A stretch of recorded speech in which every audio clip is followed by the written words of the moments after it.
سر انجام حکومت رے کا خواب و خیال اس آدمی کو پاگل بنا دے گا. جناب مسلم کا تو کہیں پتہ نہیں ملا نا اسے؟ ابھی تک تو نہیں، مگر کچھ دیر نہیں لگے گی ابو اسحاق. ابن مرجانہ ذرا سا قدم جما لے، جناب مسلم کا بھی سراغ لگا لے گا.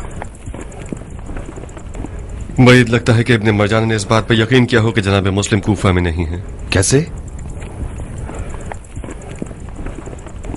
کیسے کا جواب تو میرے پاس بھی نہیں ہے، مگر ایسا احتمال ہے کہ اس سے غافل نہیں ہونا چاہیے. کیان اپنے دوستوں اور ساتھیوں کو یہ پیغام پہنچا دو کہ جناب مسلم کا بہت دھیان رکھیں. ابن مرجانہ مکاری کا خدا ہے. یہ جو لباس حسین پہن کر کوفہ میں گھسا ہے، یہ ایسی چال تھی جو کسی کے گمان میں نہیں ہوگی. ممکن ہے اس کے جاسوس ہمارے اپنوں کے لباس میں ہمارے حلقے میں گھس آئیں. کہو کہ جناب مسلم کی اقامت گاہ کو تبدیل کرتے رہیں.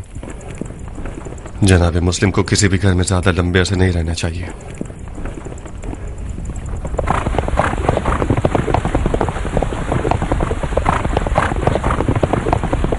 مختار سے کہو کہ عراق کے ان قبیلوں سے غافل نہ رہے جنہوں نے اب تک کسی کی بیعت نہیں کی ہے. ان لوگوں سے ایسے معاملہ طے کر لو کہ وہ سب واقعی کسی کی طرفداری نہ کریں اور کم سے کم ہمارے دشمنوں کا ساتھ نہ دیں. عمر سعد کو حکم ملا ہے کہ عرب کے انہی قبیلوں میں سے بے حساب سونے کی لالچ سے ایک عظیم لشکر بنائے.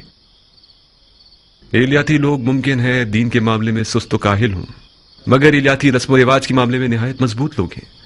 کہیں ایسا نہ ہو کہ وہ اپنی حرمت کو ان درہم و دینار کے بدلے بیچ ڈالیں. مختار کا ایک اور پیغام بھی ہے. ہم سن رہے ہیں.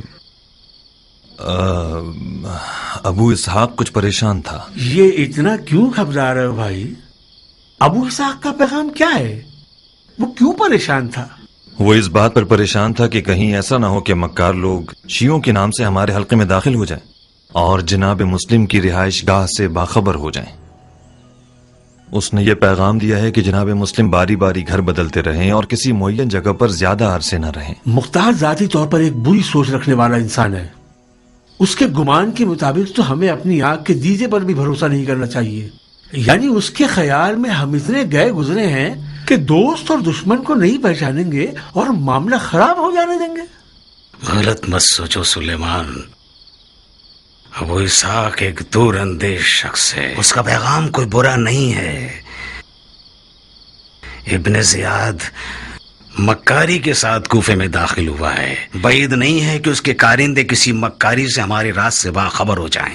ہانی جان، جناب مسلم آپ کے گھر کے علاوہ کہیں بھی چلے جائیں، ہمارا ان سے ملنا مشکل ہو جائے گا. تمہاری بیماری ایک اچھا بہانہ ہے. عزیز احباب تمہاری عیادت کو آئیں اور کوئی شک بھی نہ کرے. بھائیوں، مختار کا پیغام یہ مطلب رکھتا ہے کہ احتیاط کرنا عقل کی نشانی ہے. اب جبکہ قضاء و قدر الہی کے تحت ہم مجبور ہیں کہ ہم چھپے رہیں، تو بہتر ہے کہ اپنے عزیزوں سے بھی اجتناب کریں اور ان لوگوں سے جن کے بارے میں کوئی شک یا تردید ہو ان سے ہمارے بارے میں یا ہمارے معاملات کی روح سے بات نہ کریں. بن حریث. جی امیر. کیا ہانی واقعی بیمار ہے یا اس نے بیماری کو ہم سے نہ ملنے کا بہانہ بنایا ہوا ہے؟ واقعتاً بیمار ہے جناب. میں خود اس سے ملنے گیا تھا. وہ بخار کی سوزش سے جل رہا تھا. تعجب ہے.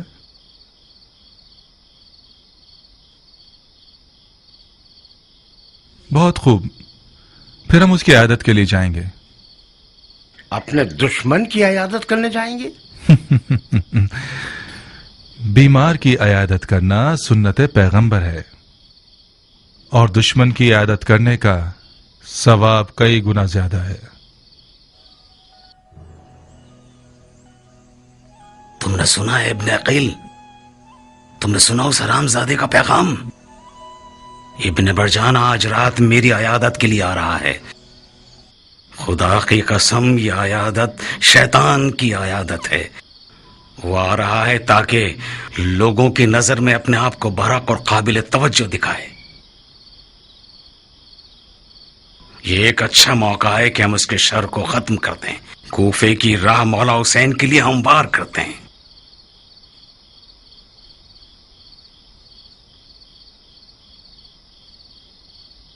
مطلب کیا کریں شیخ؟ حالانکہ اگر وہ میرے گھر میں مارا گیا تو ساری بات میری گردن پر آ جائے گی کہ مہمان کو عرب نے مار دیا، مگر میری تمام عزت و آبرو میرے مولا حسین پر قربان،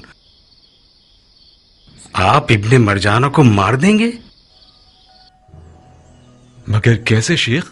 اپنی تلوار کو آمادہ رکھ کر اسی زیر زمین کمرے میں چھپ جائیں، جب میں پانی طلب کروں تو باہر آ کر ایک کاری ضربت سے اس کا کام تمام کر دیں۔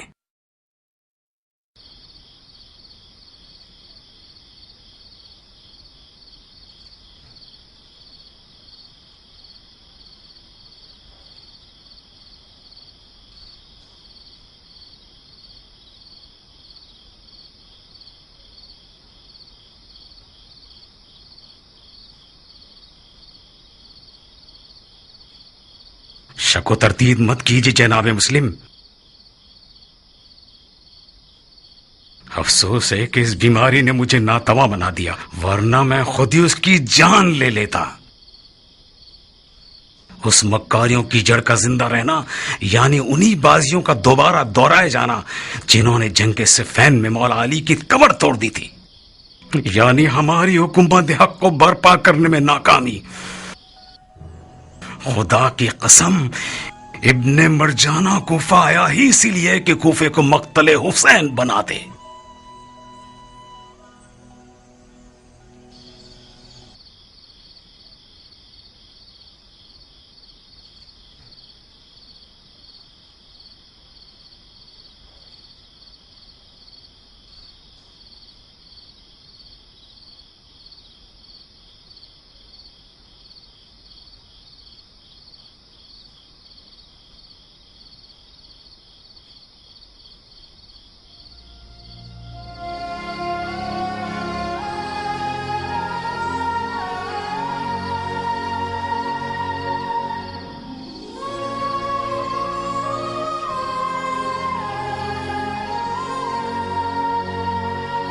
ابو الفتح اپنے سارے کارنامے آپ کے سامنے بھول گیا اور یہاں سے چلا گیا۔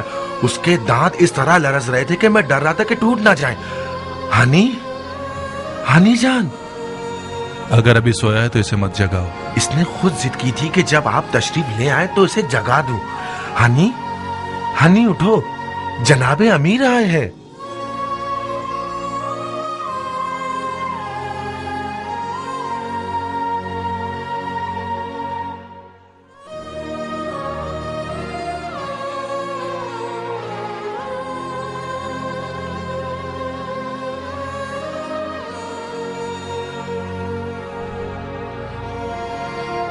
بلا دور رہے شیخ، ہم دعا کرتے ہیں کہ جلد شفا پا جائے۔ خدا کے واسطے مت گھبراؤ، اے ہاتھ تمہیں خدا کا واسطہ یوں ٹھنڈے مت پڑ جاؤ۔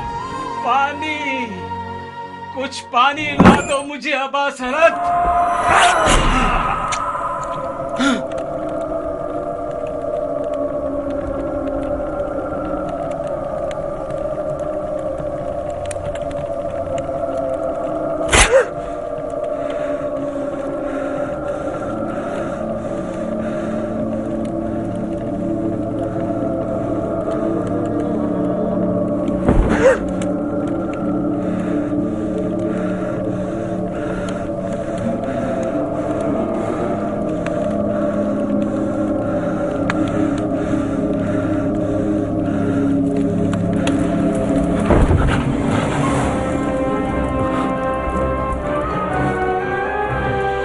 مار چکے؟ شرم کرو،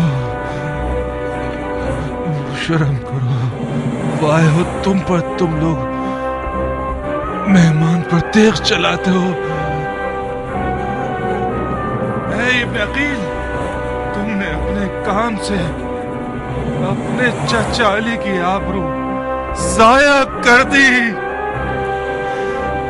علی نامردی کے ساتھ کبھی دشمن پر وار نہیں کرتا تھا۔ علی نے کافروں